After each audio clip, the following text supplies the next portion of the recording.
मुझे ऐसा लग रहा है कि सबको दिख रही होगी।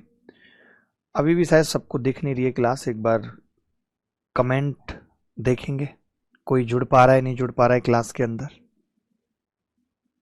हेलो,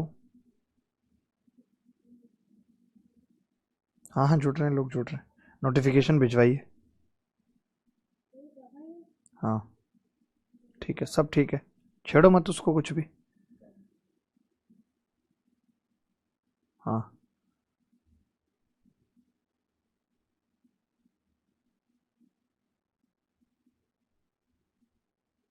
आप ये सब कर रहे हो, सही है ये सब करना। हेलो, अभी आप देख पा रहे हैं मुझे भाई?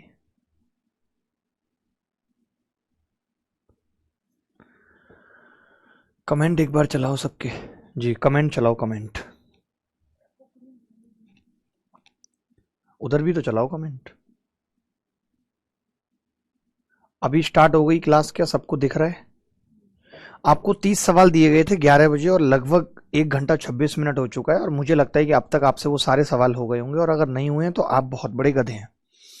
हो गए हैं तो और अच्छी बात है। आप देखिए, पहला सवाल आप सबके सामने था। मुझे नहीं पता आप ये सवाल कर पाए या नहीं कर पाए, बट अगर मैं इस सवाल को करूं तो कैसे करूंगा। मैं इस सवाल को ऐसे लिख सकता हूं, 10-20 ऊपर जाएगा तो ये cot 50 हो जाएगा, और cot 50 को मैं वापस 10-40 लिख सकता हूं, और 10-80।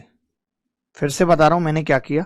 मैं 10-50 को ऊपर लेके गया, 10-50 बन गया cot 50, cot 50 को मैंने लिख दिया 10-40। ठीक है, अब आपको याद होगा तो एक आइडेंटिटी हुआ करती है, tan theta tan 60 minus theta tan 60 plus theta, एक आइडेंटिटी होती है जिसको हम लिखते हैं tan 3 थीटा। tan 3 थीटा मतलब tan 60। tan 60 की वैल्यू होती है √3, तो इस सवाल का उत्तर होगा √3। अगर आप इस सवाल में साइन बटे कॉस लगाने में रह जाते हैं, फिर फॉर्मूला लगाते हैं, तो मुझे लगता है कि आपको घंटों इस सवाल को सॉल्व करने में लग जाएंगे। बेहद ही आसान सवाल था जिसमें सिंपल एक आइडेंटिटी लगानी थी। ठीक है, नोटिफिकेशन के लिए बोल दीजिए। एक बड़ा प्यारा सवाल था कि रेक्टेंगल था ABCD, जहां AB 3 थी, BC 2 थी, BC 2 थी, अरे वाह, और E is the foot of the perpendicular from the B to diagonal AC। हमने क्या किया था, डायगोनल AC पे B से एक परपेंडिकुलर खींचा था जिसका E जो है वो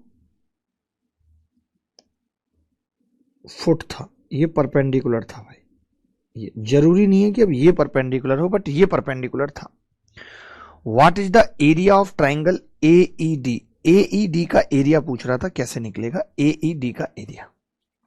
देखिए एक बात बताइए बहुत ध्यान से अच्छे से, अगर ये 3 है और ये 2 है, आपको पता है ये 90 डिग्री है और ये परपेंडिकुलर है, तो हम जानते हैं कि इसका अनुपात हम निकाल सकते हैं। कैसे, ध्यान से देखना मेरे मित्र, क्या आप इसका और इसका अनुपात बता सकते हैं मुझे? तो आपने कहा हाँ बता सकते हैं। 3 का स्क्वायर होगा 9 और 2 का स्क्वायर होगा 4। ऐसा आपने राइट एंगल ट्राइंगल में पढ़ा है कि राइट एंगल ट्राइंगल के राइट एंगल वाले वर्टेक्स से परपेंडिकुलर खींचा जाए तो सामने वाली भुजा को वो 3 का स्क्वायर और 2 के स्क्वायर के अनुपात में बांटेगा। ये आ गया 9-4। अब आप मुझे बताइए कि यहां से आप ADC का एरिया तो निकाल सकते हैं। ADC का आपने कहा हाँ निकाल सकते हैं। ADC का एरिया तो हाफ 3 गुणा 2 ही हो जाएगा, यानी 3 हो जाएगा। और ये जो 3 एरिया है ये 9 और 4 के अनुपात में बढ़ जाएगा, क्योंकि एरिया बेस के अनुपात में बढ़ता है। तो AED का जो एरिया होगा वो हम कह सकते हैं कि जो 3 एरिया है 9 और 4 13 की वैल्यू है, और हमें 9 की निकालनी है। तो 9 तिया 27/13 इस सवाल का करेक्ट आंसर है। अच्छा सवाल था ये भी, कोशिश की थी आपने इस सवाल को करने की। बापी रॉय जी आपसे हुआ था, क्योंकि बापी रॉय जी मुझे लगता है कोलकाता के हैं और बड़े ही टैलेंटेड और काफी अच्छे और तगड़े आदमी हैं।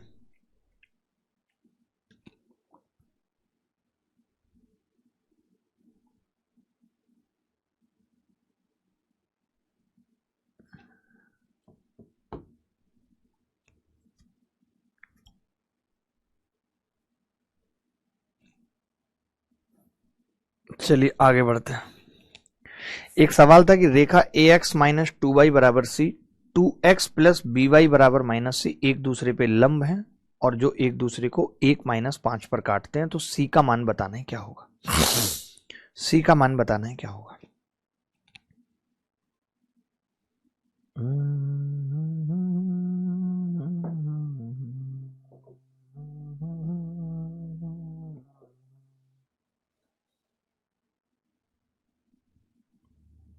ये कोशिश करी थी आपने निकालने की।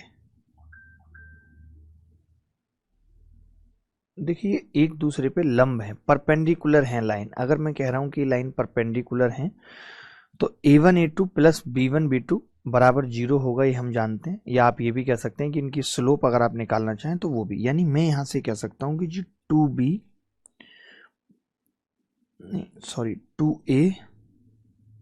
माइनस 2b बराबर 0 होगा, यानी a बराबर b है।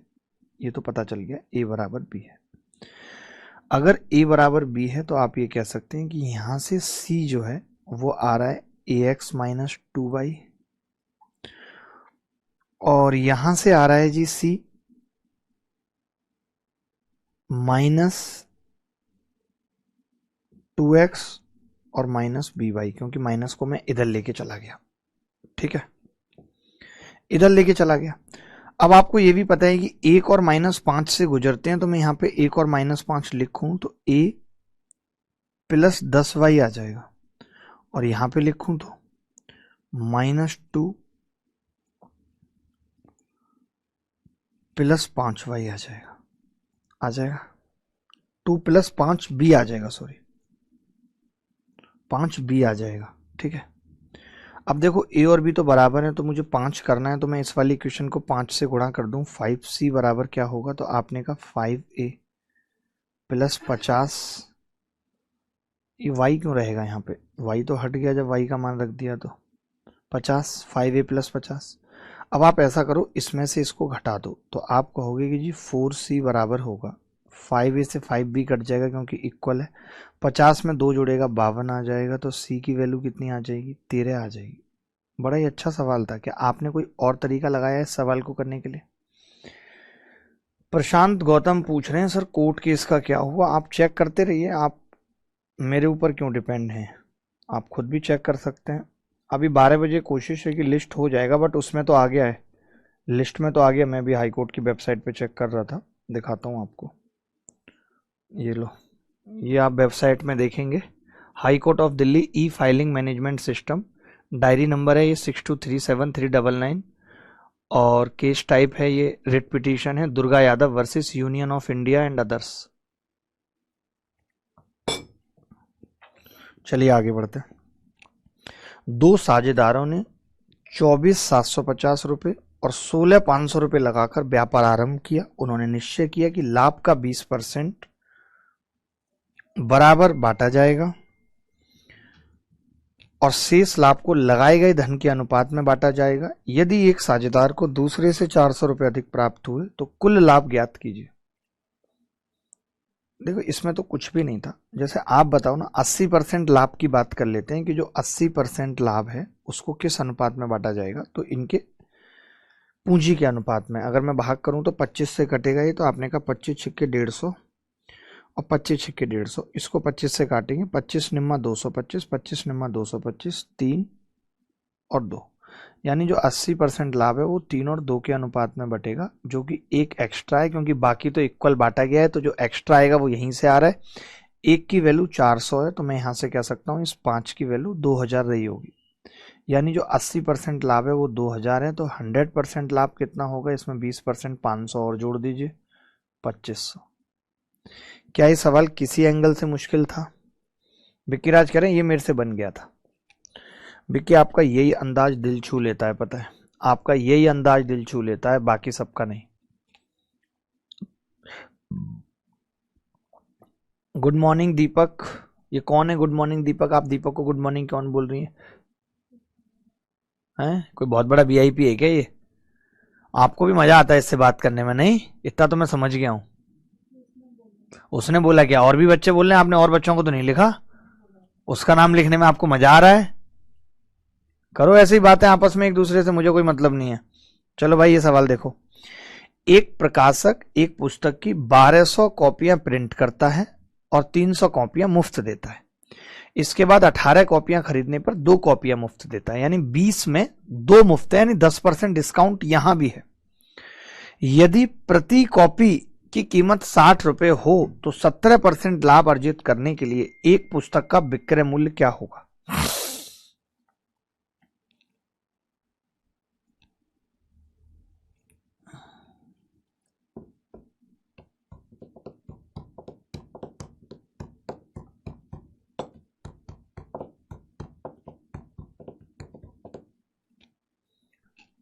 हाँ सर, मैं कितनी बार बोलता हूं पर मुझे आज तक कभी रिप्लाई नहीं मिला। वही तो, वही विक्की, हमें नहीं मिला कभी आज तक रिप्लाई। आप क्या चीज किस खेत की मूली हो?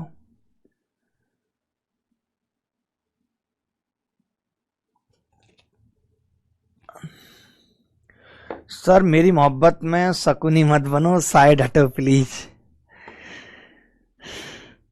लो जी, अब इसकी मोहब्बत में हम शकुनी हो गए।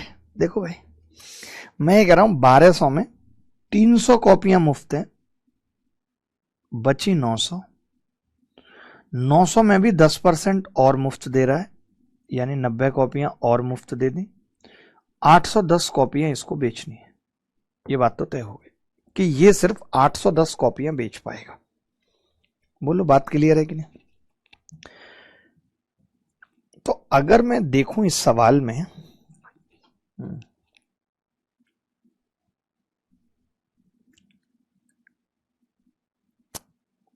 क्वेश्चन जबरदस्त है, अच्छा क्वेश्चन है। मैं 2-3 तरीके से बता रहा हूं।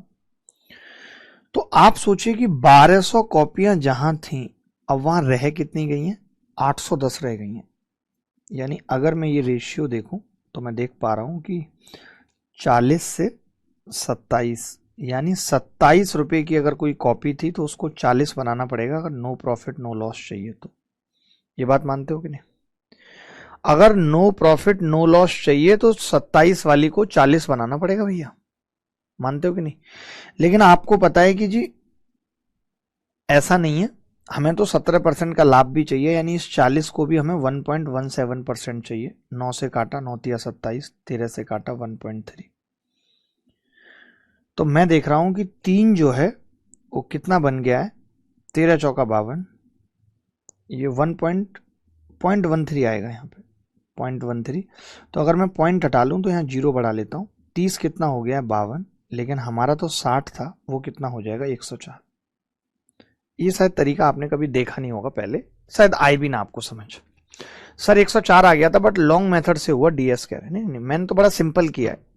मैंने तो क्या किया कि मान लेते हैं कि ये लाभ होता ही नहीं यहाँ पे। आप समझो मेरी बात को, मैं ये कह रहा हूं ये लाभ यहाँ पे होता ही नहीं भाई।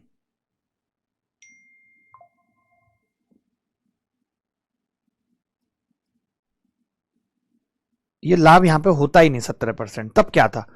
तो मैं ये कह रहा हूं आपने तो 1200 कॉपियों को, ध्यान से सुनो ये वाला तरीका, कि आपने तो 1200 कॉपियों को 810 रहने दिया बस। यानी मैंने ये कहा कि आपने 40 कॉपियों को अगर 27 ही का पैसा लेना है, तो अगर आप पहले 27 लेते थे तो अब 40 लेना पड़ेगा उल्टा। तभी तो देखो, इंटू करेंगे तो सेम आएगा। इंटू करेंगे तो सेम आएगा ना दोनों का, कि भाई तब हमें नो प्रॉफिट नो लॉस होगा। जिस हिसाब से हमने कॉपियां फ्री बांट दी उस हिसाब से अगर मैं देखूं तो 27 रुपए का मूल्य अब 40 करना पड़ेगा।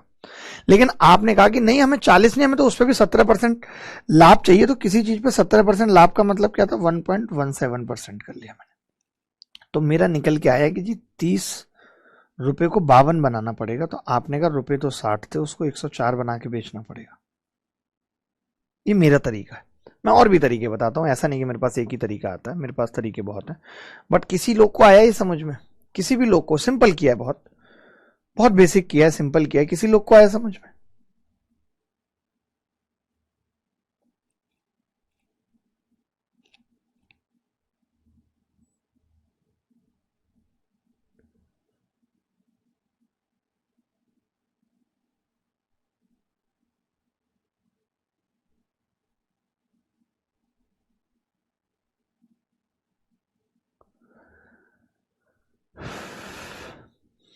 आया सर समझ में?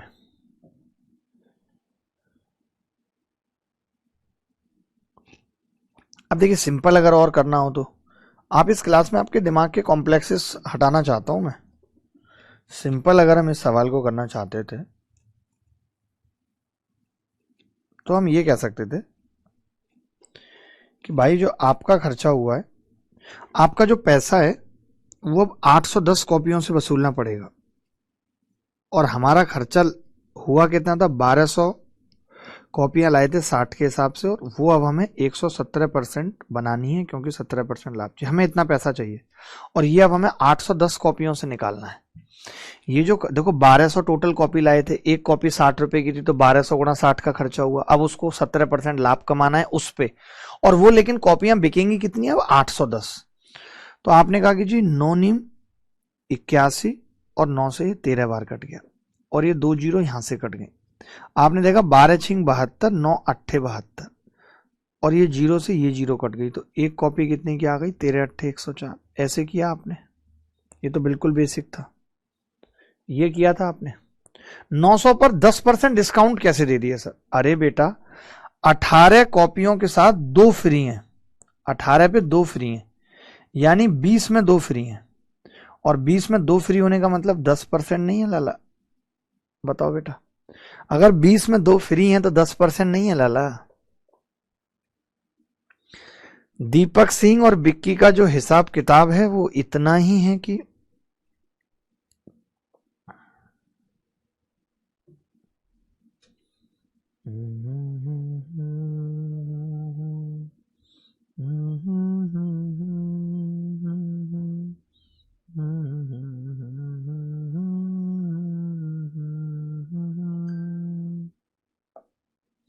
ऋचा जी, दीपक की शकल देख लो एक बार, गुड मॉर्निंग वगैरह बोलने से पहले पता कर लो, मत बात आगे बढ़ जाए फिर आपको लगे ये तो गट्टू है।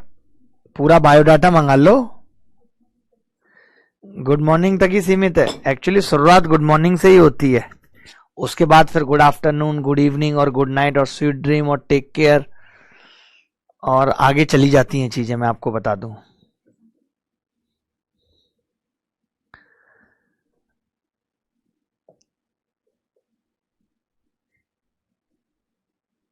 सर हम दोनों से बेहतर तालीबाज नहीं मिलेगा चिराग लेकर ढूंढने पर भी। दीपक, अगर आप अपने आप को तालीबाज बोलते रहेंगे तो आपकी बात कभी गुड मॉर्निंग से ऊपर होगी भी नहीं, मैं ये श्योर है।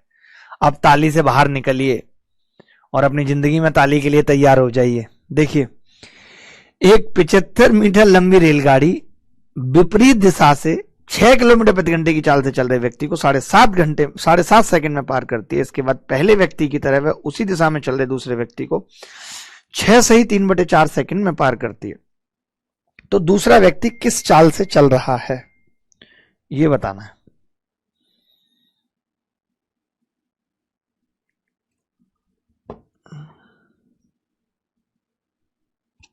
देखिए, मैं जानना चाह रहा हूं कि ये आदमी कितनी दूरी चलेगा 7.5 सेकंड में, आप मुझे बस इतना बताइए।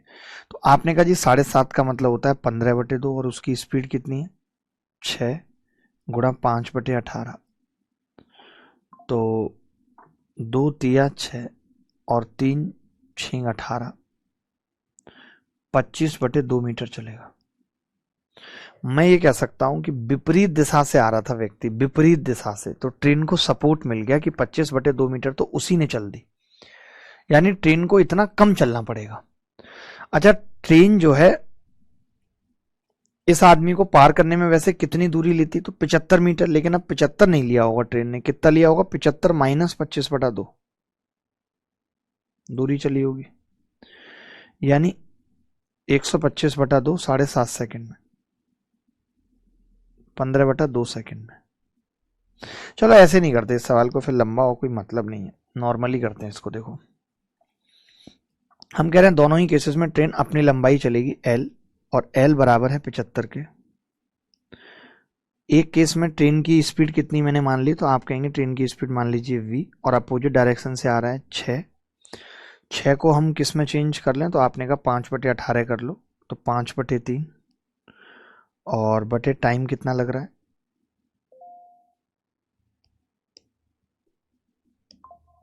स्पीड बराबर दूरी बटे समय होता है, तो 75/7.5, ये कितनी आ गई जी 10। यहां से v की वैल्यू आ जाएगी। दोबारा वाले केस में क्या है बेटा, v सेम दिशा में चल रहा है ना, उसी दिशा में। v प्लस V1 बराबर 75 बटे, सिंपल ही कर लिया मैंने कहा ज्यादा दिमाग क्यों लगाना है। 6 चौक 24 और 3 27 बटे 4, 3 से काटेंगे 25 बार, 3 से काटेंगे 9 बार, 100 बटा 9। अब आप बताओ v तो आपको पता है, उधर 5 बटे 3 घटाएंगे तो कितना है, 25 बटा 3 है या नहीं, 25 बटा 3। 25 बटा 3 को हम लिख सकते हैं 75 बटा 9, आपने कहा लिख सकते हैं। तो V1 कितना आ गया, 25 बटा 9 आ जाएगा, उधर जाके घटेगा तो। इसको 18 बटे 5 से गुणा कर लीजिए बेटा, तो ये 10 किलोमीटर प्रति घंटा आ गया। एक सवाल को करने के तरीके बहुत सारे होते हैं, बट मुझे लगा कि ये तरीका ठीक है तो बस मैंने ये लगा दिया।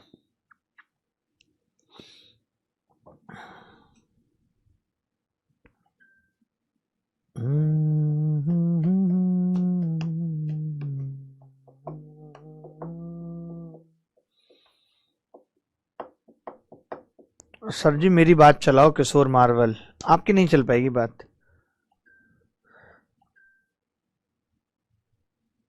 देखना तुम्हारी बेइज्जती कैसे कह रहा, रिचा से तो बेहतर ही दिखता हूँ, अच्छी हाइट है, ठीक सा कॉम्प्लेक्शन है, पढ़ता भी ठीक हो।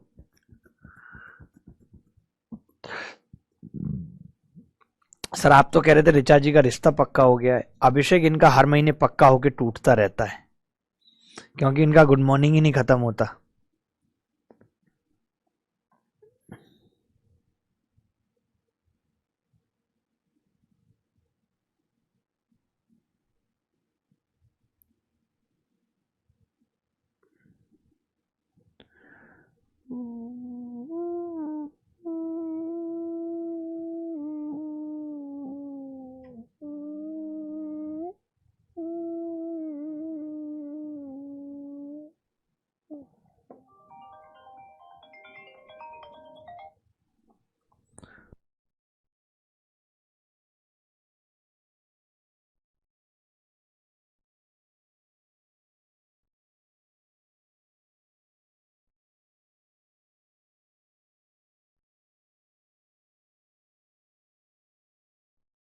भाई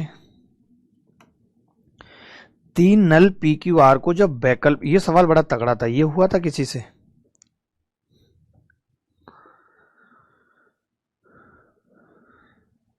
देखिए 3 नल पी क्यू आर को जब वैकल्पिक रूप से 1 मिनट के लिए खोला गया, वैकल्पिक रूप से, तो 8 मिनट में एक टैंक भर गया। इसका मतलब क्या, 18 मिनट में एक टैंक भर गया। इसका मतलब है कि पी क्यू आर ने 6-6 मिनट के लिए काम किया, पी क्यू आर ने 6-6 मिनट के लिए काम किया, ये कह सकते हैं नहीं, 18 मिनट में टैंक भर गया। अब ये कह रहा है कि पी द्वारा अकेले लिया गया समय क्यू और आर की तुलना में 5 मिनट अधिक है। टैंक को भरने के लिए क्यू द्वारा अकेले लिया गया समय ज्ञात कीजिए यदि आर क्यू से 20% कम कुशल है। अगर आर क्यू से 20% कम कुशल है, इसका मतलब क्या है, अगर मैं इफिशियंसी की बात करूं तो आप कह सकते हैं आर की इफिशियंसी क्यू से 20% कम है, अगर इसकी 5 है तो इसकी 4 है। बोलो कह सकते हैं कि नहीं। और P द्वारा अकेले लिया गया समय Q और R की तुलना में 5 मिनट अधिक है, तो मैं ये कह सकता हूं P की इफिशियंसी को मैंने T मान लिया, T मानू X मान लेता हूं, कई बार X अच्छा लगता है, ठीक है, ठीक है। तो आपने कहा कि जी कैपेसिटी कितनी हो जाएगी टैंक की, कैपेसिटी रिचा जी, तो आपने कहा 6x प्लस 9 6 54, ये कैपेसिटी हो जाएगी टैंक की।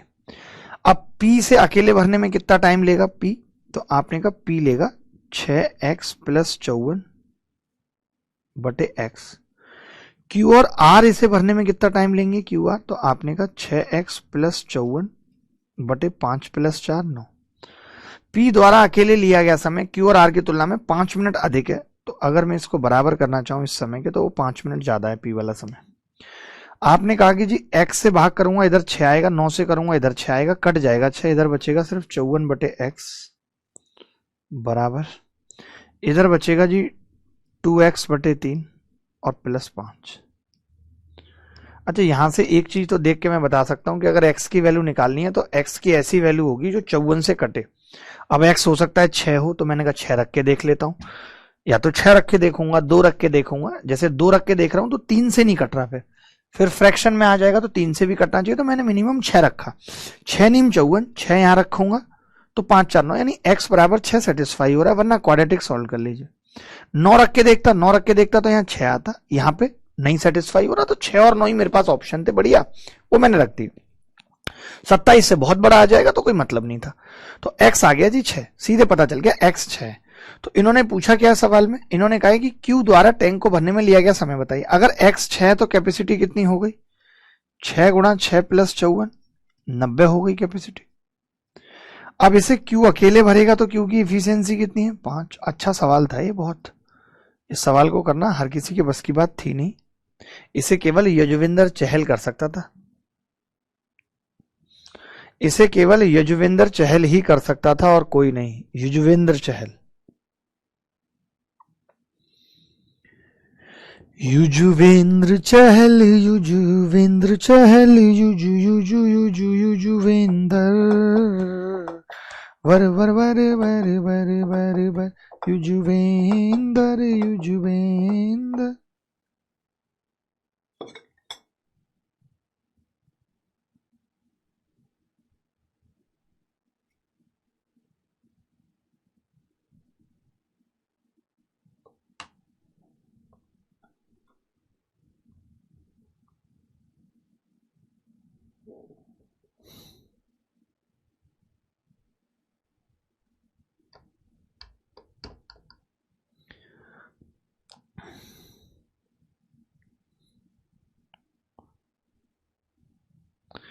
ये गर्ल्स धोखा क्यों देती हैं सर जी,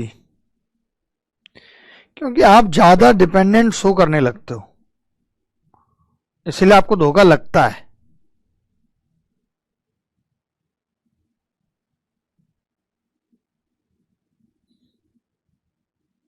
ये सवाल देखेंगे, ये हुआ था पीछे 18 मिनट वाला किसी से सवाल,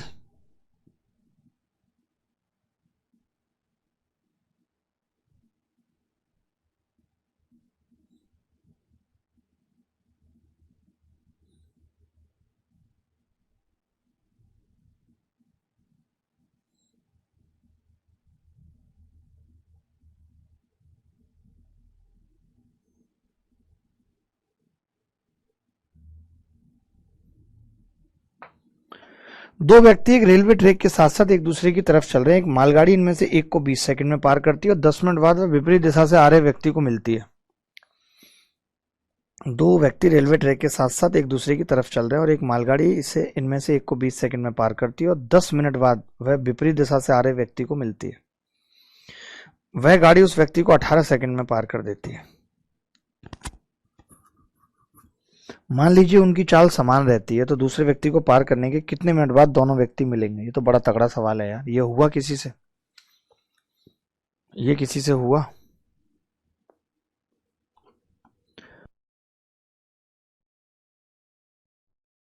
इसे सबसे लास्ट में करेंगे बेहतरीन तरीके से, अभी मन नहीं कर रहा है इसे बताने का। सर चहल का तो डाइवर्स हो रहा है, तो आपको क्या चिंता हो रही है, आप क्यों चिंता कर रहे हैं? जब राहुल का जन्म हुआ था तो उसके पिता की आयु राहुल के भाई से 32 वर्ष अधिक थी। राहुल का जन्म हुआ था यानी राहुल जब 0 था तब भाई x था और फादर x प्लस 32 था। राहुल की मां अपनी पुत्री अथवा राहुल की बहन से 25 वर्ष बड़ी थी। राहुल की मां, मॉम सिस्टर मान लेते हैं y थी, तो मॉम y प्लस 25 थी। यदि राहुल के भाइयों की आयु उससे 6 वर्ष अधिक है, ये क्या सवाल है यार, ये तो बहुत घटिया सवाल है। मैं कह रहा हूं राहुल के भाई की आयु उससे 6 वर्ष अधिक है, तो आप ही बताओ अगर ये 6 है तो ये 38 साल का होगा। और राहुल के पिता उसकी मां से 3 वर्ष बड़े हैं, यानी मां से 3 वर्ष बड़े का मतलब ये 35 है, तो फिर सिस्टर 10 की है, तो राहुल के जन्म के समय सिस्टर की आयु 10 साल थी, तो महा ही घटिया है। बापी रॉय, आपसे ऐसा कोई सवाल नहीं है जो नहीं हो सकता, मैं ये मानता हूं आप क्लास के सबसे इंटेलिजेंट बच्चे हैं बापी रॉय जी। ये सवाल किसी ने किया था, एनी बॉडी एल्स, कोई भी बॉडी, इनफैक्ट कोई डेड बॉडी जिसने किया हो इसको। तो आप कहेंगे कि जी हमने तो बड़ा शॉर्टकट लगाया था इस सवाल को करने में, हमने सीधे एक्स स्क्वायर जो है वो 3x माइनस 1 के बराबर रख दिया था, यहां पे रख दिया था। तो अगर मैं एक्स स्क्वायर को रख दूंगा तो ये 3x माइनस 3 हो जाएगा और इधर 3x माइनस 6 हो जाएगा। 3 3 कॉमन आ गया 9 और ब्रैकेट में आ गया x माइनस 1 और x माइनस 2।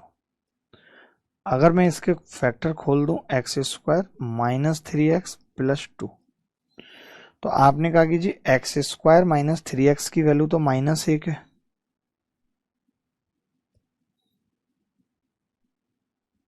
नौ उत्तर आ रहा है। यही उत्तर है, ए इज द करेक्ट आंसर।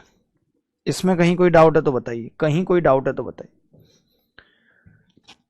अभिषेक कह रहे सर चहल का डाइवोर्स हो रहा है, तो मैंने कल धनश्री को मैसेज किया सर कि धनश्री कॉन्ग्रेचुलेशन, तो सर उसका थैंक्स आया और सर वो मुझसे बात करने में इंटरेस्टेड लग रही थी, काफी देर बात भी हुई। मैंने उससे पूछा कि चहल में क्या कमी है, तो बोलती है कि कमी ही कमी है, तुम अपना सुनाओ, आर यू सिंगल, ऐसे पूछा सर उसने मुझे।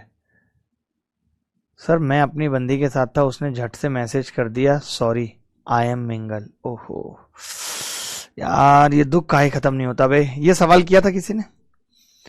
देखिए एक बात आप सोचा करो या दिमाग लगाया करो, जब ये कह दिया गया कि साइन थीटा कॉस थीटा के बराबर नहीं है, यानी थीटा 45 नहीं है, तो टेन थीटा कभी 1 नहीं आ सकता।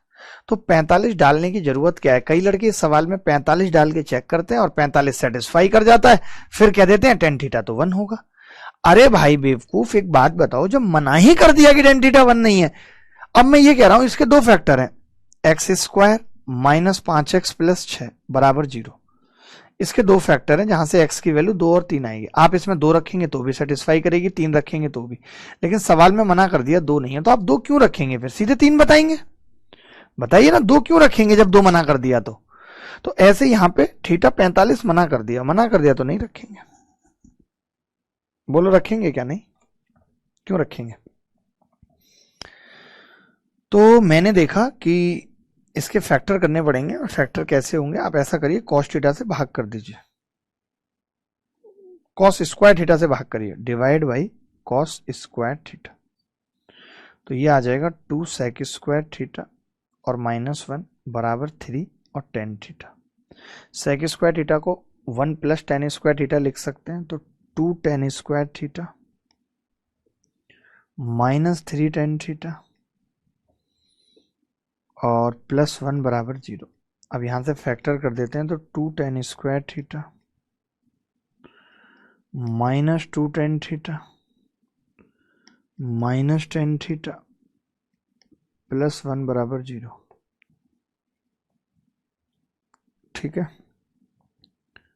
2 टेन थीटा हमने कॉमन ले लिया, टेन थीटा -1 और -1 और टेन थीटा -1 बराबर 0। ठीक है, तो टेन थीटा -1 और 2 टेन थीटा -1 बराबर 0। तो टेन थीटा कितना होगा? 1 और 1/2। टेन थीटा 1 और 1/2, लेकिन 1 मना किया हुआ है, तो हमारा उत्तर होगा 1/2।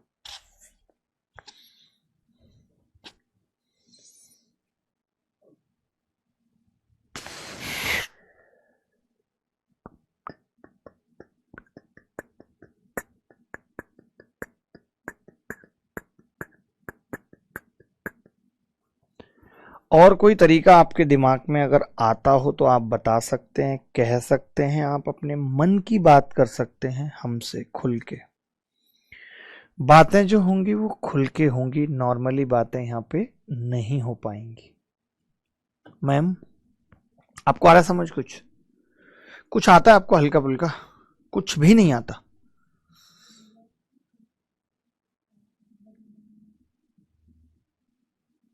आप ना ठेले वगैरह का सोच रहे हो तो सही सोच रहे हो, पता है।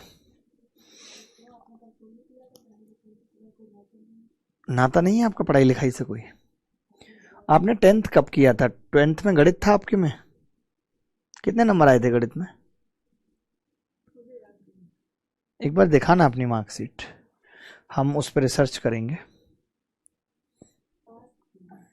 पास होना कोई बहुत बड़ी बात नहीं होती है कि आप पास थे। पास का क्या लेवल है आज की डेट में? पास तो आजकल कोरिया का बच्चा भी हो जाता है।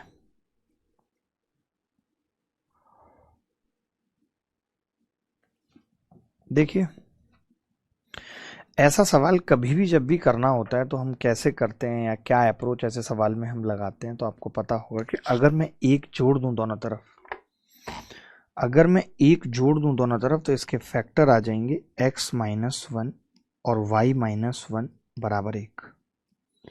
ऐसे उसके फैक्टर y-1 और z-1, एक जोड़ने का मतलब 4। x-1 z-1 बराबर 9। अगर मैं मल्टीप्लाई कर दूं इन सबको तो x-1 का स्क्वायर आएगा, y-1 का आएगा, z-1 का आएगा, स्क्वायर इधर अंडर रूट ले लूंगा तो 6 बचेगा। आपसे z पूछा है खाली, तो मैंने कहा अगर मुझसे z पूछा है तो x-1 और y-1 की वैल्यू 1 है, तो यहाँ से z-1 की वैल्यू 6 आ जाएगी, तो z कितना आ जाएगा? 7। ये उत्तर। कर पाए थे क्या आप इस सवाल को? कोई ठेला नहीं लगाएंगी वो, मैं उनको पलकों पर बैठा कर रखूंगा, जमीन पर पाँव नहीं लगने दूंगा। इंतजार करें बस वो एक आध साल।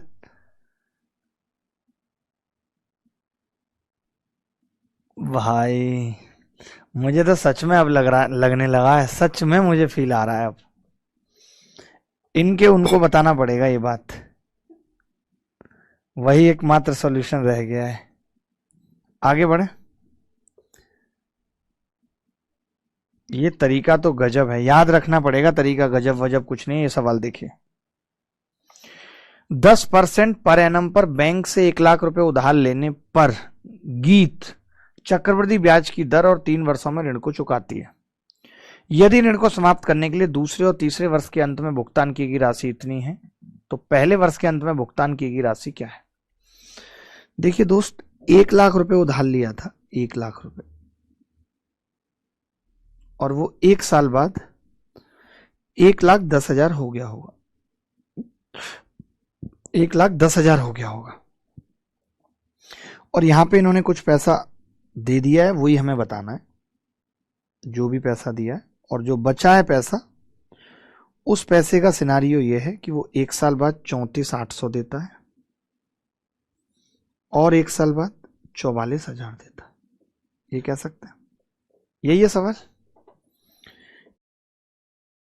1 साल बाद आप जानते हैं कि रेट ऑफ इंटरेस्ट अगर 10% है, इसका मतलब हर एक साल में 10 से 11 हो जाएगा, हर एक साल में 10 से 11 हो जाएगा। ब्रजेश पांडे कह रहे हैं सर बड़ी मेहनत से लाइब्रेरी चला के आपका बैच लिया हूं, मेरा नाम ले लो, मैं पूजा। मैं पूजा? ब्रजेश पांडे कह रहे हैं मैं पूजा? पूजा आपने कमाल कर दिया यार। ब्रजेश कौन है आपके पांडे जी? देखिए, अगर 44,000 में यहां दे रहा हूं, यानी 11 में यहां दे रहा हूं, तो यहां पे जो 10 रहा होगा, यानी यहां पे 40,000 रुपए बच गया होगा, जो बाद में 44 देना पड़ा है। यानी यहां पे जो टोटल पेंडेंसी थी 0,0847, 74,800 की थी। आप मुझे बताइए, अगर 10 रुपए यहाँ रह गए थे तो यहाँ 11 दिया होगा, 11 की वैल्यू ये है, तो 11 छक्के 66, 11 अट्ठे 88, 6800। 10 की कितनी होगी? 68,000 रुपये यहाँ रह गए थे। आप ही बताइए 1,10,000 में से कितना दे दिया होगा कि 68,000 रह गए होंगे? तो आप कहेंगे जी 42,000। कई बार बच्चा 32 बता देता है, 1 लाख में से घटा देता है, जबकि 1 लाख में से नहीं घटाना, क्योंकि 1,10,000 हो चुका था 1 साल के बाद।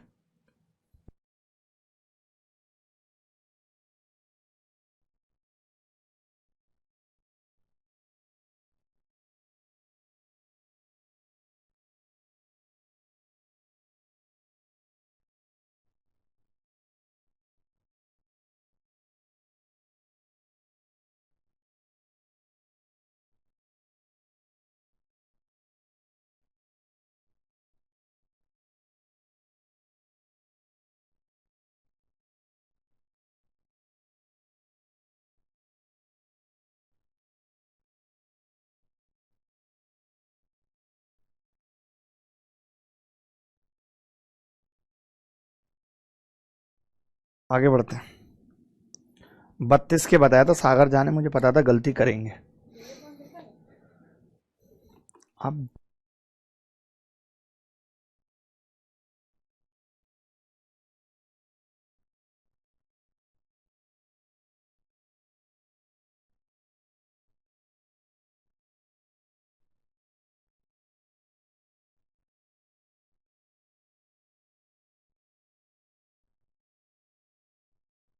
480 मीटर की दौड़ लगाई, पहली बार में ए बी को 48 मीटर की शुरुआत देता है और उसे 1/10 मिनट से हरा देता है, यानी कि 6 मिनट से हरा देता है, नहीं 6 सेकंड से हरा देता है। 1 मिनट में 60 सेकंड होती है। 480 मीटर की दौड़ लगाई, पहली बार में ए ने बी को 48 मीटर की शुरुआत दी, ए ने बी को, यानी ए ने तो पूरा चला है कितना 480 मीटर और बी ने कितना चला है 480 48 गुणा 9, 48 घटा दिया मैंने उसमें से, और उसके बाद भी 6 सेकंड से हरा दिया। 6 सेकंड अभी उसको और लगेंगे वहां तक पहुंचने में। अब आप कह रहे हैं कि दूसरी बार में ए बी को 144 मीटर की शुरुआत देता है और फिर हार जाता है 2 सेकंड से।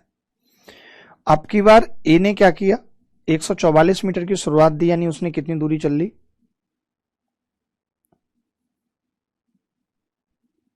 480 मीटर की दौड़ थी तो 144 48 गुणा 3 यानी 48 गुणा 7 चलिए इस बार उसने, और अब की बार वो खुद 2 सेकंड से हार गया, यानी 2 सेकंड पीछे। तो मैं ये कह सकता हूं पहला ए ने कितनी चली थी 48 गुणा 10, ऐसे लिख लेता हूं, लेकिन बी कहां पे था 48 गुणा 9 तो चलनी ही थी बी को, लेकिन बी अभी 6 सेकंड पीछे था। उसको 48 गुणा 9 चलने में भी अगर ये टी सेकंड लेता है, यहां पे ध्यान से देखो, अगर ये यहां टी सेकंड लेता है तो इसको यहां पे टी प्लस कितना लगेगा 6 सेकंड, ठीक है। और अगर ये 48 गुणा 9 में टी प्लस 6 ले रहा है तो 48 गुणा 7 में कितना लेगा, ये भी सोचने की बात है। उससे 2 सेकंड कम इसने लिए। बड़ा गंदा सा सवाल नहीं आपने करा है सर, माइक क्यों म्यूट कर दिया, उनकी कोयल सी बोली सुननी थी। अरे यार पिट जाओगे दीपक तुम, मैं बता रहा हूं, फालतू में ज्यादा बोलोगे तो। मैं थोड़ा दिमाग लगा रहा हूं सवाल में, तुम्हें अपनी पड़ी है।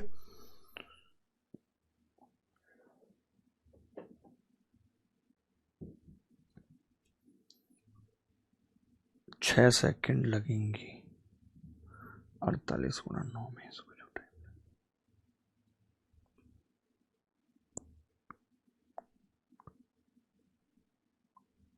क्योंकि ये तो यहां भी पूरा 480 चल रहा है बेचारा, क्योंकि इसको तो स्टार्ट मिला ही नहीं है ना कुछ भी। देखो मैं थोड़ा सा इसमें दिमाग लगा के करके बताता हूँ सवाल, ऐसे ना लिखते हुए। मैं ये कह रहा था कि जैसे ये सेम दूरी चलने में कितना कितना समय लेगा, इसकी स्पीड तो सेम है, अगर स्पीड सेम है तो डिस्टेंस डायरेक्टली प्रोपोर्शनल हो जाएगी टाइम के। यानी मैं ये कह सकता हूँ अगर इसको यहाँ पे 9t टाइम लग रहा है 9t, तो यहाँ पे इसको 7t लगेगा, यहाँ पे 9t लग रहा है तो इसको 7t लगेगा। यहाँ पे ये 6 सेकंड से हारा था तो ये जो टाइम है दोस्त वो 9t माइनस 6 होगा। यहाँ पे ये हार गया, इसको अभी और 2 सेकंड चाहिए, यानी कि यहाँ पे ये 70 प्लस 2 होगा, और ये दोनों टाइम इक्वल है। अगर ये दोनों टाइम इक्वल हैं तो 2t यहाँ से 8 आ गया, t का मान आ गया 4। इससे ज्यादा प्यारा और कोई क्या समझाएगा आपको। t का मान अगर 4 आ गया तो b की गति पूछ रहा है, तो 9 से ये 9 कट जाएगा, 4 से भाग करूंगा तो 16 मीटर प्रति सेकंड b की स्पीड आ जाएगी। आपने ऐसे करा है कैसे करा मुझे बताओ थोड़ा। 16 मीटर पर सेकंड बी की स्पीड आ रही है, आपने करा 12 मीटर आ रही है, सॉरी 4 से भाग लगेगा तो 12 आएगी ना भाई, 12 चौक 48। आप में से किसी ने करा इस सवाल को, या ऐसे करा या नहीं करा, बस मुझे इतना बता दो। मैं ये कह रहा हूं बी पहले केस में 48 गुणा 9 चल रहा है, बी दूसरे केस में 48 गुणा 7 चल रहा है, तो मैंने कहा इसको ट्रेवल करने में 9t और 7t का टाइम लगेगा। तो आपने कहा कि जो ये गैप है टाइम का 2t का, वो 2t ही बराबर है 8 के। अरे आप ऐसे क्यों नहीं समझ पा रहे, मैं ये कह रहा हूं यहां पे जो टाइम का गैप है 2t का वो आपको पता है कि पहले तो इसको -6 लग रहे थे, अब इसको +2 लग रहे हैं, यानी कि 2 - 6 +6, तो t आ गया 4। एक बार रिपीट करो, किशोर मार्वल कह रहे हैं, मैं ये कह रहा हूं 48 × 10 टोटल दूरी है। ए ने बी को 48 मीटर का स्टार्ट दिया, यानी उसको 48 × 9 चलनी है बी को, पहले केस में। टाइम छोड़ दो अभी। दूसरे केस में ए ने 48 × 3 का स्टार्ट दे दिया, यानी ए को तो अभी भी 480 चलनी है, बट बी को अब 48 × 7 चलनी है। तो मैंने देखा कि जितनी दूरी उतना टाइम, अगर उसको पहले 48 × 9 चलनी थी तो और अब 48 × 7, तो मैंने कह दिया कि जी 9t और 7t टाइम लगेगा उनको। नीचे 2t क्यों कम लग रहा है? सोचो, उसने ऊपर जो 6 सेकंड वो ज्यादा ले रहा था, नीचे अब 2 सेकंड कम ले रहा है, हार रहा है ना ए, यानी कि 8 सेकंड कम कर लिया उसने टाइम अपना, क्योंकि दूरी कम हो गई। तो उस दूरी कम से 2t टाइम कम लग रहा था, वही 2t 8 सेकंड के बराबर कर दिया। अच्छा सवाल था। एक व्यक्ति की आय 1600 रुपए कम हो जाती है, भूकंप आ गया, लो अब फील हुआ, आ गया, अभी आया जस्ट, फील हुआ भाई, भूकंप फील हुआ।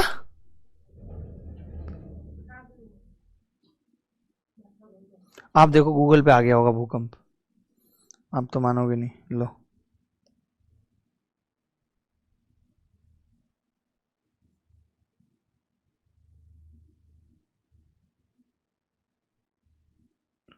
अर्थक्वेक टुडे, 6 घंटे पहले आया था, 53 डेड इन हुज नियर माउंट एवरेस्ट पे आया। अब यहां पे 6 घंटे लग गया आने में भूकंप को। अभी देखना 1 सेकंड में तो लोगों ने लिखना चालू कर दिया होगा, तुरंत ही फील हुआ ना, इसीलिए कह रहा हूं। मुझे तो फील हुआ, तभी मैंने बोला। कैसे सर्च होगा? अर्थक्वेक टुडे एनसीआर, लो बिहार में भी आया है। अभी यहां क्यों नहीं अपडेट हो रहा कहीं?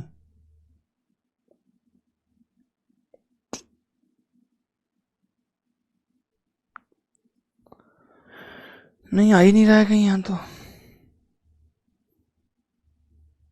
कोई तो अपडेट करो बे। तो 1 सेकंड में अपडेट हो जाती हैं सब चीजें, इतनी इंपॉर्टेंट होती हैं। एक व्यक्ति की आय 1600 रुपए कम हो जाती है यदि आयकर की दर 15% से 18% हो जाती है, भुगतान के लिए किए गए कर का अनुपात इतना है। तो मैं ये कह रहा था दोस्त, इस लाइन का तो कोई मतलब है नहीं कि 29% आय कर मुक्त है, इससे कोई लेना देना नहीं है, तब भी उत्तर वही आएगा, ना हो तब भी। ठीक है, ठीक है। मैंने कहा भुगतान किए गया कर इतना है, तो आपने कहा अगर कर इक्वल हो जाता तो सवाल आसान हो जाता। मैंने कहा इसको 2 से गुणा कर लो और इसको 3 से कर लो तो कर इक्वल हो जाएगा। आपने कहा पहले वाला कर डबल हो उसके लिए रेट 30% हो, दूसरे वाला 3 गुना हो उसके लिए रेट 54% हो। अब मैंने कहा रेट का अनुपात कितना है? आपने कहा 30/54, यानी 6 पंजे 30, 6 नीम 54। अगर रेट का अनुपात 5/9 है तो इनकम का 9/5 हो जाएगा। कितनी कम हो रही है इनकम? 4 की वैल्यू 1600 है बेटा। क्योंकि मैंने ये ऐसा क्यों किया है? क्योंकि टैक्स मैंने सेम कर दिया, और टैक्स होता है इनकम गुणा रेट। तो अगर मैंने इसको सेम बना दिया तो इनकम और रेट का अनुपात आपस में उल्टा होगा। 4 की वैल्यू ये है, तो प्रारंभिक आय 3600 हो गई। बोलो भाई,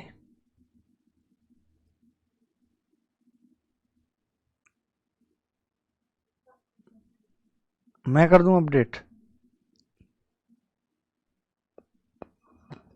इसका मतलब मुझे फर्जी तो नहीं फील हुआ? वैसे मुझे हल्का भी हो जाता है, जो न्यूज वालों को भी नहीं होगा। मैं अगर रात में सो रहा हूँ, भूकंप आ रहा हो, तो मैं नीचे उतर आता हूँ तुरंत, क्योंकि मैं सोते सोते नहीं जाना चाहता, क्योंकि उसमें कंफ्यूजन है बहुत बड़ा, कि जब ढूंढने भी आएंगे उनको यही लगेगा कि निपट गया, भले ही मैं सो रहा हूँ, तो ये सोच के मुझे ऐसे कछले से भर के ले जाएंगे। तो I don't want take any risk. Thank you Prayas भाई। एक चुनाव में 2 उम्मीदवार हैं, 10,000 लोगों ने अपना वोट नहीं डाला, 75% वोट अमान्य है। एक उम्मीदवार 300 वोटों से जीत गया, दूसरा उम्मीदवार कुल वोटों का 18% प्राप्त हुआ, तो बताएं कुल कितने मतदाता थे? ऐसा सवाल जब भी आता है जहां पे 2 डेटा दे रखे हों, जैसे 10,000 और 300। तो अब हम क्या करते हैं दोस्तों, इसमें जैसे इसने 18% वोट दिया, ध्यान से सुनो कि 100% टोटल वोटर्स थे और उस 100% लोगों ने 10,000 लोगों ने वोट नहीं डाला, तो मैंने क्या किया, मैंने तो ये बोल दिया उन लोगों से भी वोट डलवा दो। तो 75% वोट ही वैलिड हैं जितने डलेंगे उसमें से हारने वाले को 18% मिले। तो आप बताओ 75 में अगर हारने वाले को 18 मिल रहे हैं तो जीतने वाले को कितने मिलेंगे? अगर ये 10,000 ना होते हैं तो सवाल ऐसे ही होता ना कि 100 में 75% वैलिड है, 18 एक को मिले, 18 टोटल का है, इसलिए 18 75 का नहीं है, देखो टोटल का है, कुल वोटों का 18। तो बचा कितना? 57%। तब मैं ये कह सकता हूं कि ये आदमी 39% वोटों से जीत जाएगा और इसकी वैल्यू में 300 रख देता। बट आपने कहा 300 नहीं रख सकते। मैंने कहा क्यों? क्योंकि आपने क्या किया है, देखिए मैं इसको तो छेड़ नहीं सकता, ये तो 18% फिक्स है टोटल वोटर्स का। मैं जीतने वाले के वोट बढ़ा सकता हूं। कैसे? मैंने कह दिया कि जो ये 10,000 वोट आप कह रहे हो नहीं डाले, मैंने इनको भी डलवा दिया। जब मैं इनको डलवाऊंगा तो इसका 75% ही वैलिड होगा, यानी 7500 वोट, और वो मैं जीतने वाले को दे दे रहा हूं, तो जीतने वाले को इतने वोट मिल जाएंगे। 7500 ये और 300 ये मिल जाएंगे। जीतने वाले के तो बढ़ जाएंगे ना, 300 से जीत थोड़ी होगी, अब उसको 7500 एक्स्ट्रा मिल गए। यहां से आप देख रहे हो 7800, 1% की वैल्यू 200 आ रही है। हमें 100% की निकालनी थी, 20,000। One of the best method है इस सवाल को करने का।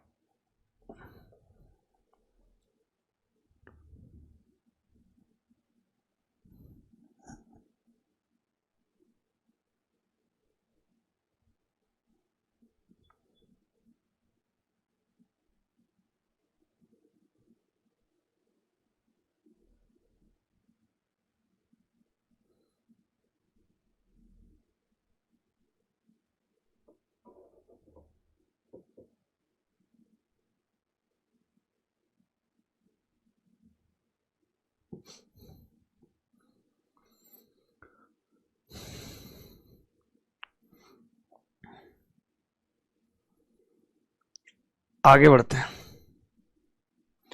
मान लीजिए x वह छोटी से छोटी संख्या है जो 13 से पूर्णतः विभाज्य है, लेकिन x को 4, 5, 6, 7, 8 और 12 से विभाजित किया जाता है, तो प्रत्येक बार शेषफल 2 बचता है। x के अंकों का योग ज्ञात करो। देखिए 6 से भाग करने पर अगर 2 बच रहा है तो 3 से भाग करने पर भी 2 बचेगा, और 3 से भाग करने पर 2 बच रहा है तो सम ऑफ डिजिट को भी 3 से भाग करने पर 2 बचेगा। तो ये तो उत्तर नहीं हो सकता 9, और 10 भी नहीं हो सकता। अब 2 यहां पे भी बच रहा है और यहां पे भी बच रहा है, ये 2 ही पॉइंट है।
अब ये सवाल निकालना ही पड़ेगा। देखो इस सवाल को निकालने का तरीका क्या हो सकता है, ये देखनी पड़ेगी बात, क्योंकि अब हमारे पास कोई और चारा बचा नहीं है। नहीं नहीं, 6 और 12 से मतलब नहीं है। 9 से भाग करने पे 2 बचेगा इस बात की गारंटी नहीं है दोस्त। 9 से भाग करने पर 2 बचेगा इस बात की गारंटी नहीं है। ये निकाल पाना मुश्किल है कि 9 से भाग करने पर कितना बचेगा।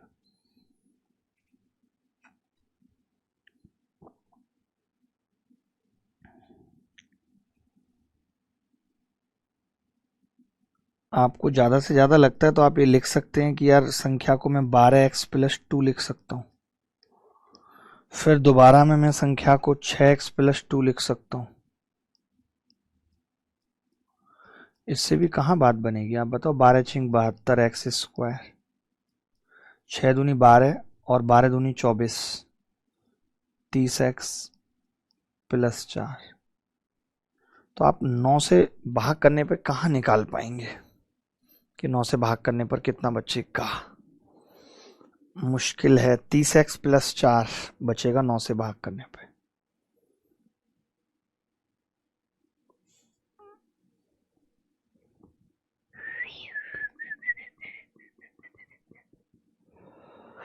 देखो भाई कोई बात नहीं, मैं करता हूं कुछ और तरीका सोचेंगे। अभी तो नॉर्मली कर लेते हैं कि एलसीएम ऑफ 4, 5, 6, 7, 8 और 12 और +2, यही होगी संख्या। आपने कहा एलसीएम आ गया जी। 12 को एलसीएम मान लिया। 8 का हमने क्या ले लिया, 4 ले लिया। 6 कट जाएगा, 5 नहीं आया, 7 नहीं आया और के ले लिया +2। यानी कि 4 पंजे 20, 12 सत्ते 84, 84 दूनी 168, 1680 के +2 आ गया। यही है, सही है। मुझे लगता है हमने गड़बड़ कर दी शायद। 4 की जरूरत नहीं रहेगी एलसीएम में, 2 से ही काम चल जाएगा। 12 गुणा 2 तो 840 के +2 आ जाएगा, सबसे कट जाएगा 840। ठीक है। आपने कहा कि जी अब संख्या 13 से काटनी है तो 13×78 बचा कितना था, 13×4 = 52। 8 के +2 बचेगा, यानी के का मान कितना होगा, 3 होगा। 8 या 24 और 2 तभी संख्या 13 से कट पाएगी। 3 मैंने यहाँ पे रखा, 3 मैंने यहाँ पे रखा तो ये आ गया जी 0। 3×4 = 12 का 2 हासिल 1, 2520 +2 यानी 2552 आ गया, 2522। तो इसका सम ऑफ डिजिट क्या है, तो आप देख रहे हैं 5 और 6 11। ये आंसर। कुछ तो इसका बनेगा, मुझे लगता है कोई शॉर्टकट तो बनेगा इसका। मैं बनाता हूं अभी। आप सोचो जरा कि 9 से भाग करने पे हम 2 निकाल सकते हैं किसी तरीके से। क्या हम इस सवाल को 9 से भाग करने पे 2 निकाल सकते हैं, क्योंकि एक संख्या को 3 से भाग करने पे 2 आ रहा है। तो 9 से भाग करने पर क्या आएगा।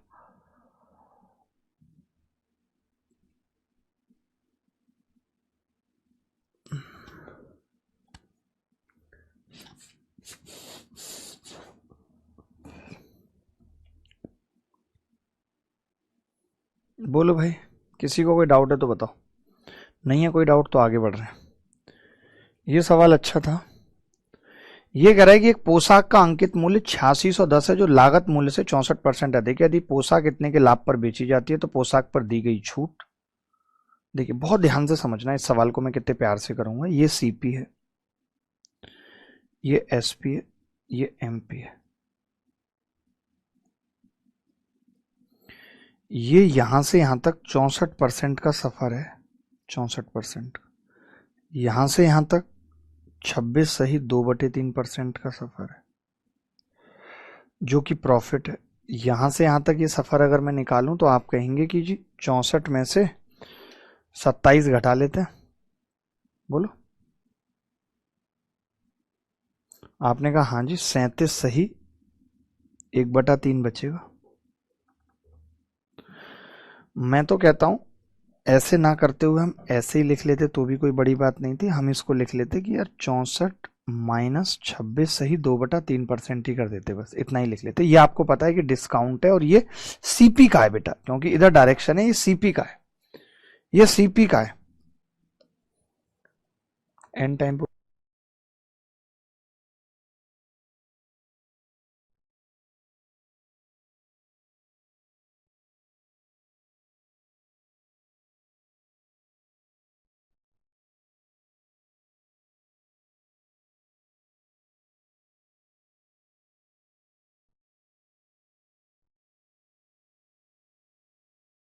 अब आपको पता है इन दोनों का डिफरेंस निकालना है, इन दोनों का डिफरेंस। तो मैंने कहा अगर इसमें से इसको घटाऊंगा तो आपको नहीं लगता कि 64 में से 2 बार घटेगा ये, 26 दूनी 52 और माइनस 4/3। 4/3 बोले तो 1 सही 1/3, यानी मैंने कहा 53 सही 1/3 घटेगा, तो 54 ही घटा लो तो 10 सही 2/3 बचेगा, 10 सही 2/3 बचेगा। लेकिन वो सीपी का है, ये आपको समझना पड़ेगा। जो भी उत्तर हमने निकाला है ये सीपी का है। अगर सीपी दे रखी होती तो मैं सीधे 10 सही 2/3% निकाल देता सीपी का, ठीक है। लेकिन कोई बात नहीं, सीपी तो निकाली जा सकती है। कैसे? 8610 164% की वैल्यू है तो 100 की निकाल देंगे। और इस सीपी का हमें 10 दिया 30 और 2 32/3% निकालना है बटा 100। आपने कहा 100 से 100 भी कट गया, खेल ही खत्म हो गया जी। अब ये 32 से तो नहीं कटेगा, 164 है, 8 से भी नहीं कटेगा, 4 से कट सकता है, 4 चौक 16, 4 एकम 4 और 4 अट्ठे 32।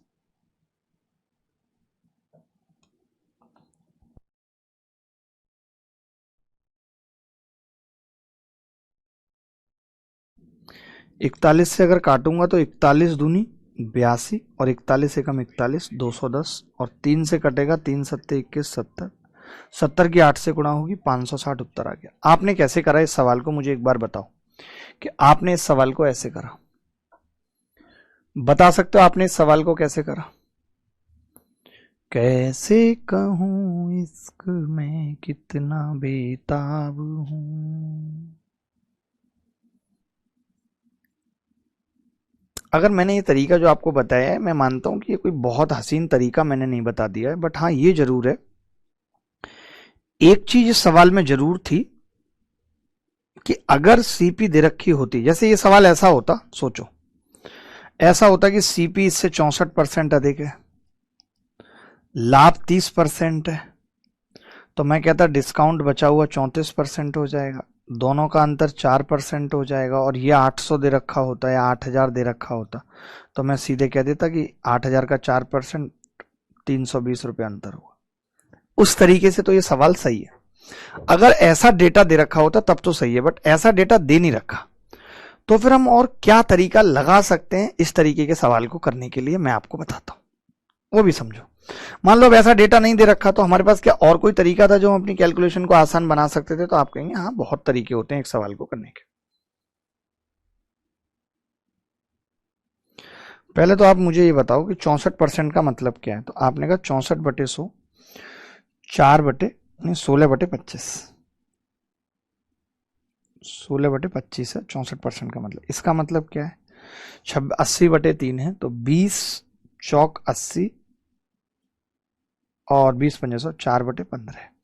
तो मैंने 16, 25 और 15 का मल्टीप्लीकेशन जो है वो 75 मान ली सीपी। तो आपने कहा अगर सीपी 75 है तो 16 का मतलब 48 रुपये इसकी एमपी होगी। 75 प्लस 48 123 आ जाएगा। आपने कहा कि जी यहां से यहां तक का जो लाभ है 15 में पंजे 75 वो 20 है, और यहां से यहां तक का जो है वो फिर 28 बच गया, यानी आपको 8 की वैल्यू बतानी। अगर ये 8 की वैल्यू है और आपसे पूछ रहा है 8610, तो आपने कहा ये तो सीधे सीधे 7 बार कट रहा है 70 बार, तो 8 की कितनी होगी? 560। क्या आपको ये तरीका सही लगा? क्या आपको ये तरीका सही लगा?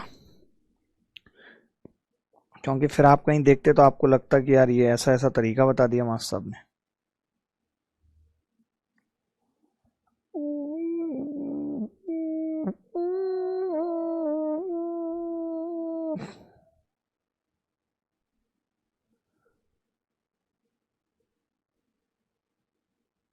ऑफिस जाओ आज आप, तो वो लेके निकल जाना मुझसे माइक और पेन टेप।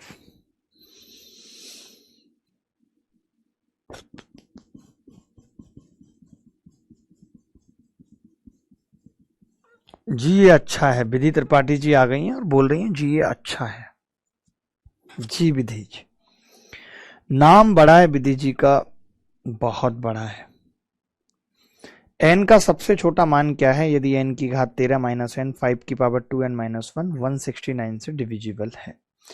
आप बताइए अगर मैं n कॉमन ले लूं तो यहां आ जाएगा n square minus O n की पावर 12 माइनस 1 और ये 5 की घात 2 25 की पावर n माइनस 1।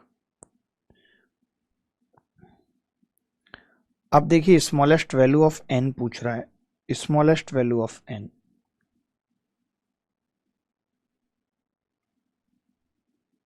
169 से विभाज्य होने के लिए मुझे 2 13 चाहिए कम से कम, 2 13 चाहिए मुझे। ठीक है,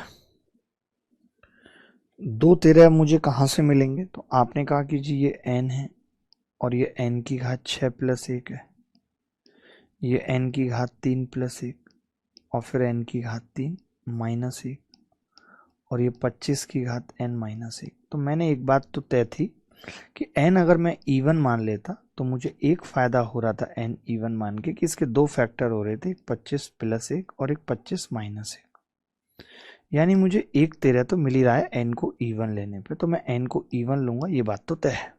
ठीक है, अब मैंने कहा 4 चौक 16 चौका 64 और 1 65, अगर मैं 2 लेता हूं तो मुझे यहाँ 13 मिलने की कोई संभावना नहीं है, नहीं 13 मिलने की संभावना है।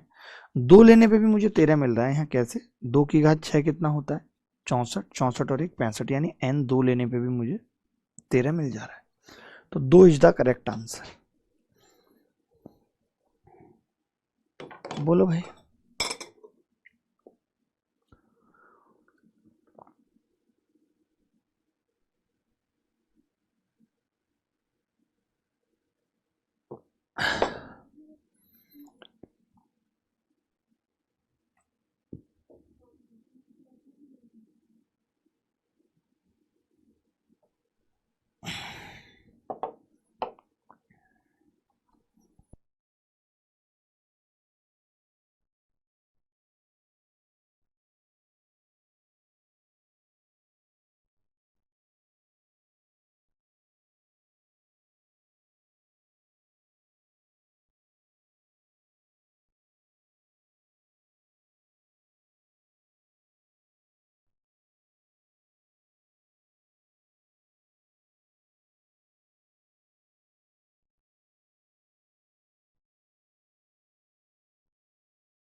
तीन पाइप ए बी और सी इस प्रकार टैंक को भरते हैं कि टंकी के 40% भर जाने के बाद सी को बंद कर दिया जाता है। C was closed after 4 hours when 40% of the tank was filled. In this way, it takes 13 hours to fill the completely tank. तो मैं ये कह सकता हूं भाई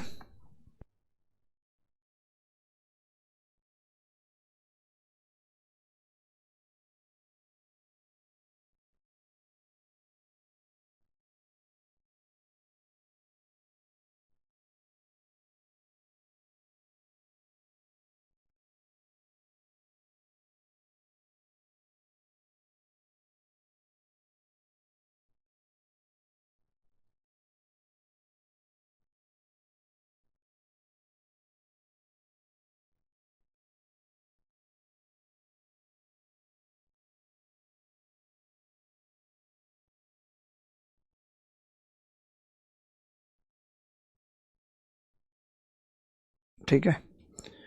तो मैं ये कह रहा हूं दोस्त कि ABC चले 4 घंटे, समझना, और 4 घंटे में उन्होंने भरा 40% टैंक। उसके बाद A और B चले 9 घंटे, 9 घंटे चले, 13 घंटे में तो टंकी भर गई है भाई। उन्होंने भरा 60%, भरा या नहीं भरा? 60% भरा उन्होंने 9 घंटे में। मैं ये कह रहा हूं दोस्त कि अगर उन्होंने 9 घंटे में 60% भरा तो मैं ये कह सकता हूं कि वो 1 घंटे में 20/3% भरते हैं। तो उन्होंने इस 4 घंटे में 80/3% भरा होगा। तो इस 40 में बचा हुआ 40% बटे 3 सी ने भरा होगा 4 घंटे में। तो सी 4 घंटे में, अगर सी 4 घंटे में 40/3% भरता है, 10% 3 घंटे में, 100% 30 घंटे में, 30 घंटे में 100%, सी का आ गया। अब इन्होंने पूछा है यदि पाइप बी की क्षमता ए की क्षमता से दुगनी है, अगर पाइप बी की क्षमता ए की क्षमता से दुगनी है यानी वो दुगना भरेगा, तो मैं ये कह सकता हूं इसने इसमें 40% भरा होगा और इसने इसमें 20% भरा होगा। तो हमें ए से दुगनी है, ये ए है और ये बी, तो हमें ए का तो देखने की जरूरत ही नहीं है क्योंकि ए तो फास्टेस्ट नहीं है। बी का देख सकते हैं कि बी 9 घंटे में 40% भर रहा है। बी अगर 40% 9 घंटे में भर रहा है, बी 2.5 से गुणा कर दूं तो 100%, 22.5 घंटे में भरेगा। तो बी सबसे फास्ट है यहां पे, बी सबसे फास्ट है यहां पे। बोलो भाई।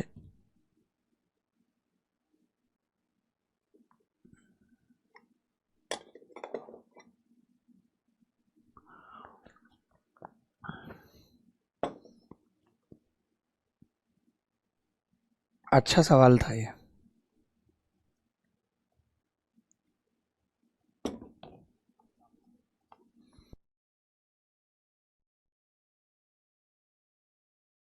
ऐसा मुश्किल था दोस्तों, ये किसी से हुआ है?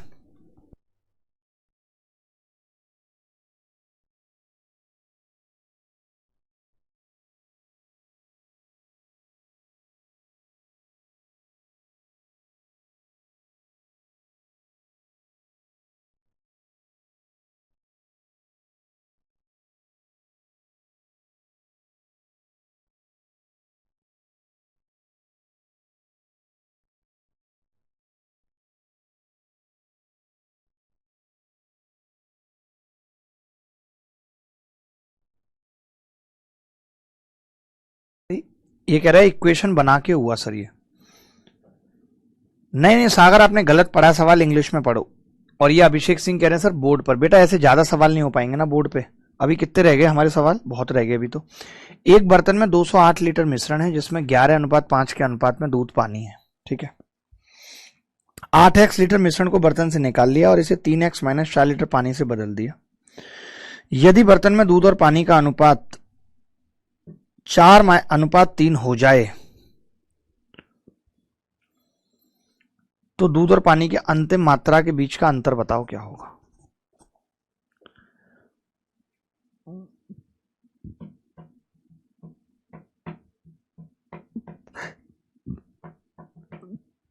देखिए मैं तो इसको बिल्कुल बेसिक तरीके से ही कर रहा हूं। मैंने कहा कि ये 11:5 यानी 16 की वैल्यू है कितनी? 208। तो आप कहेंगे 1 की वैल्यू 14 है। तो 14 गुणा 11 तो हमारे पास ये था, 14 गुणा 11 तो कितना होगा? 14 एकम 14 का 4, हाथ से ले 14 एकम 14 और 1 15, 154 और 14 पंजे 70 ये था। अब इसमें से आपने 8x निकाला है यानी कि वो निकलेगा कितना? 5.5 तो ये निकल जाएगा क्योंकि 11 और 5 का अनुपात है, और 2.5 ये निकल जाएगा। अब आपने इसमें पानी भी मिला दिया है, और पानी आपने कितना मिलाया है? तो आप कह रहे हैं कि जी मैंने पानी मिलाया है 3x - 4, और अब ये अनुपात 4:3 का हो गया। ये मैंने बिल्कुल बेसिक तरीका लगाया, कुछ दिमाग ही नहीं लगाया। मैंने कहा जी 4:3 का तरीका लगाया है ये। तो आपने कहा कि जी कितना आ जाएगा, कुछ कटपिट रहा है? तो आपने कहा ऊपर 154 है तो 11 कॉमन आ रहा है एक, तो 14 माइनस 0.5x और नीचे 70 में से 4 गए 66 और प्लस 0.5x बराबर 4/3। यही आ रहा है 4/3। गंदा तो आ रहा है बहुत। 3 से गुणा करूंगा इधर तो 11 और ब्रैकेट में 14 तिया 42 माइनस 1.5x बराबर 66 गुणा 4 प्लस 2x। यही होगा। कैलकुलेशन देख लेना, थोड़ा सा इधर आना पड़ेगा मुझे, दिखेगी नहीं वरना आपको कैलकुलेशन। ठीक है, और भी तरीका बताऊंगा, ऐसा नहीं कि एक सवाल को करने का यही तरीका होता है, बट ये मुश्किल सवाल है ही अपने आप में। अब मैंने कहा कि 11 की जब मैं 1.5 से गुणा करता हूं तो 16.5x आता है। 11 पंजे 55 का 5, 11 और 5 16। 16.5x जब इधर जाएगा तो ये 18.5x हो जाएगा। 18.5x हो जाएगा। आपने देखा कि जी ये 18.5x है, किसके बराबर है? तो मैंने कहा इधर 11 कॉमन आ जाएगा, तो आपने कहा ये तो 42 है ही, और 6 चौक 24 और बचेगा ये, तो ये आ जाएगा 11 गुणा 18 बराबर 18.5x। बड़ा गंदा है, कुछ कट भी नहीं रहा है भाई। 3 से कट रहा है कुछ, तो आपने कहा 3 से कट रहा है, 3 से भी नहीं कट रहा, 18.5 ही होगा ना, मैंने कुछ गड़बड़ तो नहीं किया। 2x हो गया, वो 3 से गुणा किया 1.5x हो गया। 16.5x माइनस का है, ये प्लस का है 2x, तो उधर जाएगा 18.5x ही होगा। कट नहीं रहा, बट ये तो फिर गलत लग रहा है अगर कट नहीं रहा तो। दूध और पानी का अनुपात, दूध और पानी है, इसे 3x माइनस 4 लीटर से बदला है।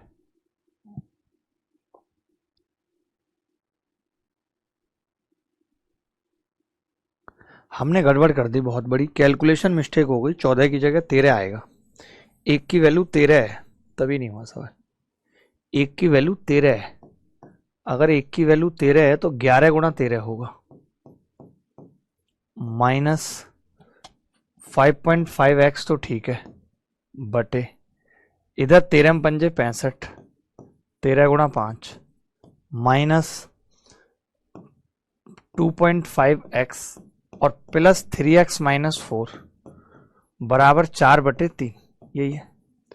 मैंने उधर गुणा किया तो 11 गुणा 13 गुणा 3 माइनस 16.5x बराबर 4 से करेंगे 20 गुणा 13,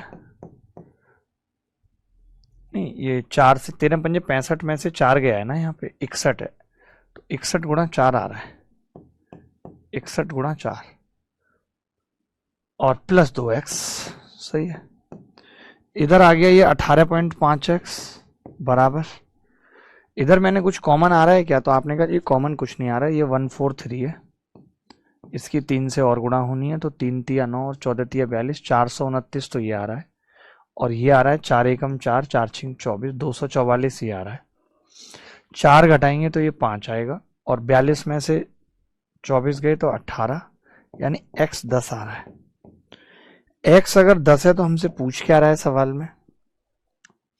तो अब देखो, मैं या तो ये वाली गंदी कैलकुलेशन करूं x 10 है, या फिर मैं ये कह दूं कि आपने 80 निकाला था, x 10 आने के बाद मैं कह दूं 80 निकाला था, और फिर डाला कितना था? 10 तिया 24 में से 4 गए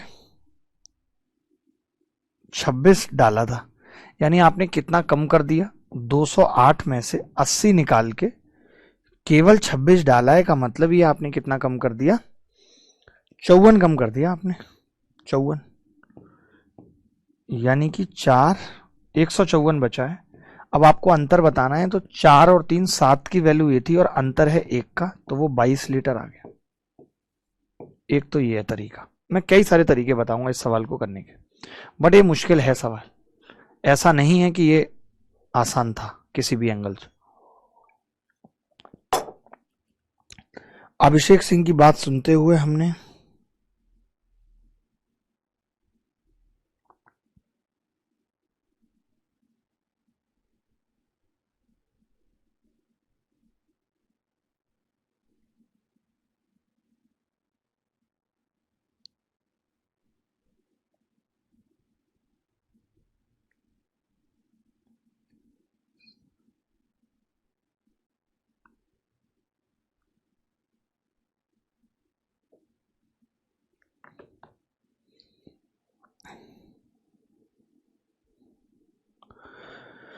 देखो भाई, इस सवाल का मैं दूसरा सॉल्यूशन बताता हूँ। ये सवाल एज इट इज आ सकता है क्योंकि बैंक के किसी एग्जाम से उठाया था मैंने इसको। ये बैंक के किसी एग्जाम में आया था, तो ये एज इट इज आ सकता है। इसका उत्तर याद रखना बेटा, इसका उत्तर याद रखना, ठीक है।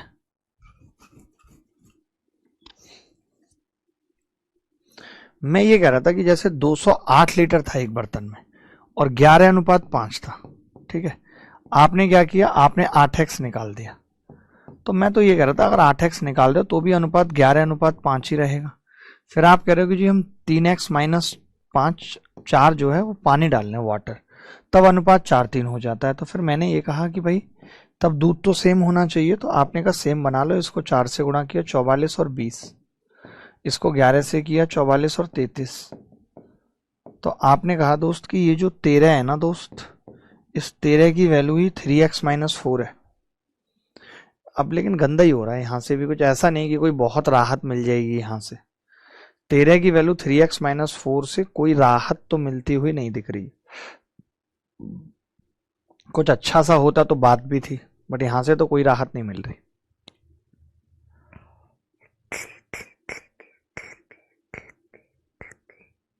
और कोई तरीका आपके दिमाग, अब जैसे यहां से आप सोच रहे हो कि तरीका क्या होता, मैं कहता 13 की वैल्यू है तो 64 की निकाल देता, यहां से 64 की निकाल के 8x जोड़ देता, 8x जोड़ता तो उसमें 208 उसके बराबर रख देता, वहां से x आ जाता। उत्तर तो आ ही जाएगा, बट बहुत गंदा हो गया। यहां से भी देखो, आप सोच रहे होगे कि उत्तर नहीं आएगा, मैं बताता हूँ। ये 44 और 20 कितना होगा, 64। तो इस वाले बर्तन में कितना होगा टोटल मिश्रण, 8x प्लस 3x माइनस 4 बटे 13 की वैल्यू थी, हमने निकाल दी 64 की, बराबर 208। 208 ये आ जाएगा। अब कुछ कट रहा है तो आपने कहा 8 से काट दो सब कुछ, 8 8 64, 8 दूनी 16, 8 6 48, 26 आ गया। ये 26 आ गया जी। ये कितना होगा जरा देखना ध्यान से, 13x और प्लस 8 थी 24, 24 और 13 कितने होते हैं मैडम, 37x। तो ये आ गया 37x माइनस 8 चौक 32, तो 32 प्लस 13 गुणा 26, 13 गुणा 26 कितना होगा, 169 गुणा 2, 170 दूनी 170 दूनी 340, 338। ये आ गया जी 370। x की वैल्यू 10 आ गई, यहां से x 10 आ गया यहां से। अब आप बताओ, x 10 तो यहां से भी आ गया, बट ये तरीका अच्छा नहीं है। कोई और तरीका आप लोगों के पास हो जो आप बता सकते हो इस सवाल को करने का, x निकालने का कोई और शॉर्टकट, क्योंकि कैलकुलेशन तो है इसमें।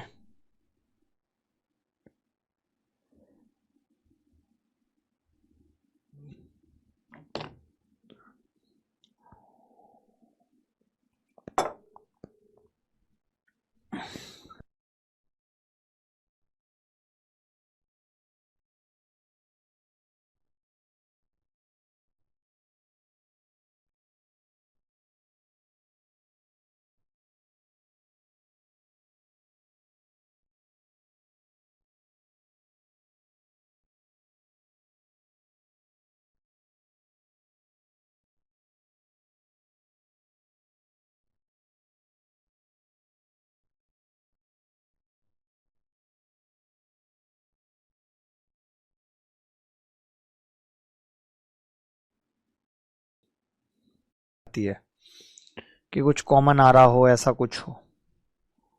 कैलकुलेशन हो ही रही है इसमें लंबी।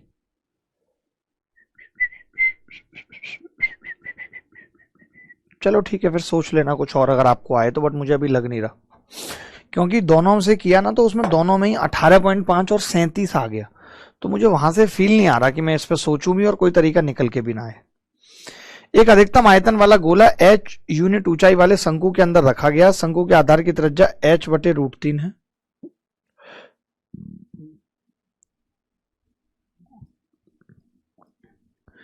अधिकतम आयतन वाला गोला h यूनिट ऊंचाई वाले शंकु के अंदर रखा गया और शंकु की त्रिज्या h/√3 है। ये h और ये h/√3। आपको लगता है उस केस में ये एंगल 60 डिग्री होगा, तभी ऐसा हो सकता है। तब गोले और शंकु के आयतन का अधिकतम अनुपात, और अगर ये 60 डिग्री हो गया तो ये इक्विलेटरल हो जाएगा। ये इक्विलेटरल हो गया अगर, तो ये 2/√3 आ जाएगा, बट आयतन ही पूछा है हमसे। तो अब आयतन पूछा है तो गोले का आयतन कितना होगा, तो आप कहेंगे कि जी इसकी ऊंचाई ये h है, तो यही सेंटर हो जाएगा, यही सेंटर्ड हो जाएगा, यही इंसेंटर हो जाएगा, तो हम इसको डिवाइड कर सकते हैं 2h/3 और h/3 में।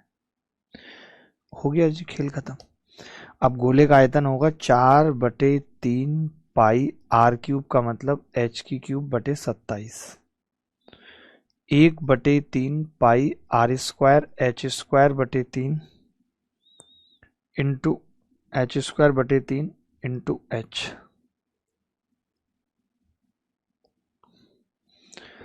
तो 3 तिया 9 और 9 तिया 27, ये आ रहा है जी 4:9। ये उत्तर। ये तो आसान था यार, हो गया होगा ये तो।